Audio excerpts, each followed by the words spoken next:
And coming up next, we head to Trump Tower right in New York City, where I sat down earlier today with Donald Trump. Is he seriously considering running as an independent in 2012? And who in the current GOP field does he think could dethrone the anointed one? I ask him those questions and much more. And then later, Frank Luntz is here with a focus group on his own to tell us who he thinks the winners and losers were in last night's Republican presidential debate.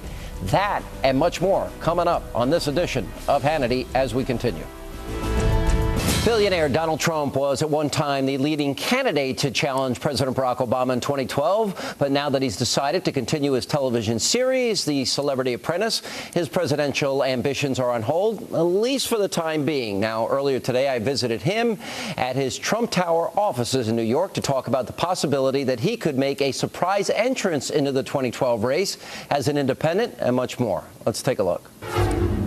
All right, we got to start with the big question here, because you had announced you're not running for president, and now you seem to have opened the door again. Where are you in this process? Are you thinking that you might run for president again? Well, I'd love for the Republicans to choose somebody who's great. So far, I'm not seeing it. I have to be honest with you, Sean. But I'd love for them to choose somebody who's great. I think the Republicans have a death wish. When I watched what happened in December with the lame duck, when I watched Paul Ryan come out with this plan, which the timing was the worst I've ever seen in the history of politics, there was no reason for him to do it. He could believe it, he could think it, he could do everything. He could even act on it at some point. But for him to come out so soon in front of these elections was a disaster. When I look at the $100 billion turning out to be $300 million in cuts of a budget, I said the Republicans are not doing a very good job. Okay, I'm trying to be nice. They're not doing a very good job. Now, on top of that, I have NBC calling me. And, you know, having a hit show is cool. You have a hit show. I just showed you your ratings. Your ratings are fantastic. I love when I get my ratings from Donald Trump. I used to do your show when you didn't have your ratings, right? Yeah. So I guess, you know, but your ratings are fantastic. You have a big hit show. It's really cool to have a hit show. And I have Comcast and NBC calling me, please, Donald, please, we want you, we love you, we love you. So I had to make a decision. So I said, I'll do it. Primarily because when I watch the Republicans self-destruct, or death wish, as I said, I'll do the show. I'll see who they pick. If they pick a loser, I may very well run as an independent. All right. Because it's totally vital to get Obama out of office. He is a terrible president. He's doing a terrible job. And I don't think he has any concept of what he's doing. All right, let me go back and focus on this, because this is important. If you run as an independent, you wouldn't consider getting back in the Republican primary? You would run as an independent? Well, it's a little bit late to get back, because I would make my decision sometime during May of next year. And that's a little bit late to get back in, number one. That's late. You wouldn't be. You'd have to run as an independent. So you have to really run as an independent. So do you not worry that what my premise would be right, that you would split the anti-Obama vote? I think two things would happen. I'd win, or Obama would win. I don't think the Republican could win. You see the field of candidates we currently have. Right. Is there anybody that impresses you in any way that's running? Is there anybody that you view? I thought last night Michelle Bachmann did very well. Yeah. She looked very good, and I thought she did a very good job. I will say this. Polenti, who's a nice guy, but he was given a softball. It was like, boom, hit it out of the park, having to do with Romney's, whole thing with Medicare. And he was given an absolute, just a softball, and he didn't take it. And yet on Sunday, on Chris Wallace's show, he gave a nice answer. I don't understand what happened. Why didn't he do it in front of Romney? I don't understand it. All of a sudden, he decided to go soft. What about Palin? Would you be able to get behind her? Well, she hasn't asked me to, and we have a very good relationship, and she's a special person. But if she called you today, if she called you today, well, I don't want to do the hypothetical thing because it's unfair to other people also. But I specifically, when we went for the famous pizza where I got killed because I used a fork, and all I'm trying to do is keep the weight down. I just don't want to eat the crust, and I can't take the stuff off without. So I got absolutely killed on the fork, but that's okay. But I specifically asked her, I said, Sarah, are you running? And I really don't think in her own mind she knows yet. She is a terrific woman who loves this country, who happens to be very smart. Now, the press doesn't want to say that. I mean, it's unbelievable where they're going through 24,000 emails and they don't find anything. Nothing. I mean, can you imagine going through 24,000 emails and you haven't made one little mistake? That's unbelievable. Pretty what a great tribute to her. She's got to be the greatest person. I don't want my emails gone through like that. I wouldn't want to see your emails, right? By the way, they're not like Anthony Weiner's. No. Well, nobody's. I mean, how about that? And I called that. I was the first one. You did. I said he's a psycho. He ought to get out. I've known this guy for a long time. He's a bad guy, and it turns out he's a sick guy. Why don't they force him out? Well, I called him a psycho long before it was fashionable. By the way, before this whole scandal. I said, you'll never be mayor of New York, Anthony. And for all of the wrong reasons, it turns out I'm right. He should immediately resign. And the bigger question is, what will his wife do? Because the guy's mentally something wrong with him. Yeah, I agree. So the real question is, what will his wife do? Who's a highly respected woman. And it is interesting. This guy's going through turmoil like nobody's ever gone through turmoil. And his wife isn't with him. Yeah. You would think, in all fairness, that the wife would sort of say, excuse me, Hillary, I'm going back. I want to go back to this. So Donald Trump will consider, after your next apprentice sometime in May, if you're going to run as an independent. And your decision will be based on if you... Two things. Two things. If the Republicans put in somebody that I think won't win and is not going to be very good, based on my feeling, and also if the economy continues to do badly, which I think it will continue to do badly, because our people in Washington have no idea. They don't have a clue what's going on. So if the economy is bad and the Republicans put in a person that I think is wrong, I will run as an independent.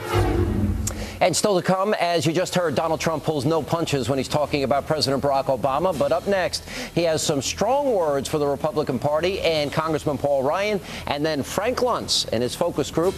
He responds to last night's presidential debate. That much more straight ahead. Donald Trump says he is determined to make sure that Barack Obama is a one-term president, but he's arguing that many of the proposals being put forward by Republicans are actually helping the anointed one's chances of getting reelected, namely the sweeping budget plan that was proposed by Wisconsin Congressman Paul Ryan.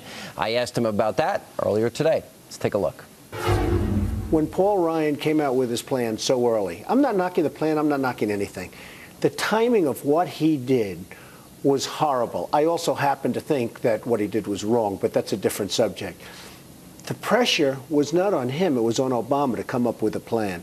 When he came out with this plan, which really does do a number, whether you like it or not, you can cut it any way you want, but I understand it very well, it does a number on Medicare. But I'm a little surprised in your very staunch criticism of Paul Ryan for this reason. Paul Ryan, we have Medicare going broke. He's not touching senior citizens' Medicare. He's trying to save it for future generations. The president cut $500 billion from Medicare in his health care bill. And here he's trying to lead. You're a leader. Everything, you make decisions. So when the president punted, here comes Paul Ryan. He's saying, we're going to go bankrupt. We got to save it. I would expect that would be something you would support. That's why I'm surprised you're so staunchly against it. I wrote a book called The Art of the Deal. I hope read you it. read it. I Okay, read it. everybody read it. It was probably the biggest selling business book of all time. And it was a great honor for me to have written it, okay? And this is not The Art of the Deal. What he did is his timing. There was no reason for him to do it. And then on top of the plan, he goes out and he takes a vote. And almost every one of the Republicans voted for it. Now, you know, we do have an election to win. Right? Right. I think these guys are going to get they're going to get creamed Because of Medicare. I think because of Medicare. One of the things that I love that you've been out there doing is you're saying Barack Obama's a failure. He didn't put forward a budget. He has to be beaten. Okay. He has to be beaten. And that's why I hate the Paul Ryan plan at this time. The timing of that plan. First of all, Medicare is a program that people love. Whether you like it or not, they love it. But it's going bankrupt. And, you know, you could say over 55 and all of the thing, and those people, but, you know, they have daughters and they have sons, and they want their sons taken care of and their daughters taken care of. Tremendous fraud, tremendous waste, and tremendous abuse.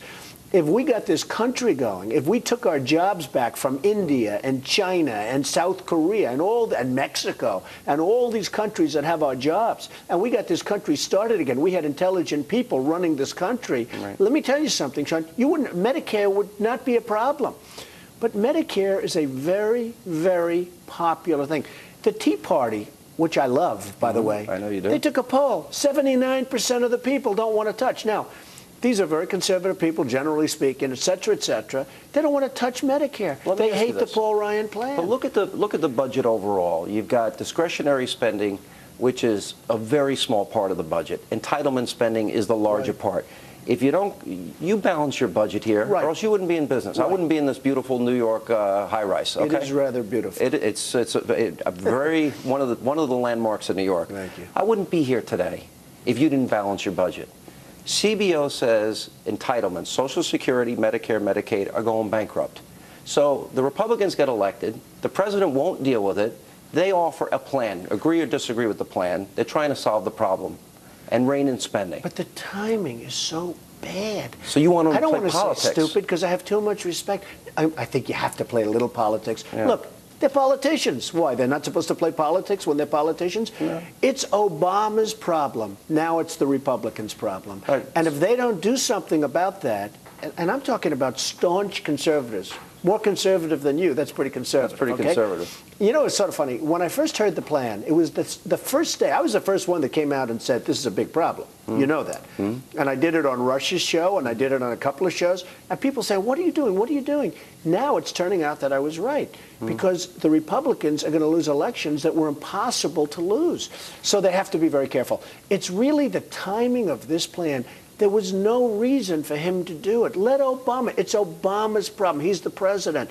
We resurrect this guy. You did it in the lame duck session. You're going to do it again. I agree with that. And well, the 2011 budget. You did it in the lame duck session, but you're going to do it again with the Ryan plan. But let me ask you. I mean, Ryan was sitting in his seat. Ryan was sitting in this very powerful new seat for about 12 seconds, and he comes out with this plan. But there was no reason to do it so fast. He said the Republicans did promise something, and I always believe that if you make a promise, they said they were going to get a hold of the budget. To balance the budget, they got to deal with entitlements. And if I'm hearing you right, they should play politics, let Obama never deal with it because he's not gonna. And at that point, we're further down the road to bankruptcy. You wouldn't balance your budget that way because you're too smart. The Democrats are going to play politics. The Republicans are going to lose many, many seats. In fact, I think they could lose the House, which is unthinkable. I think they could lose the House. They could. Did you see even when Ryan goes back to his district?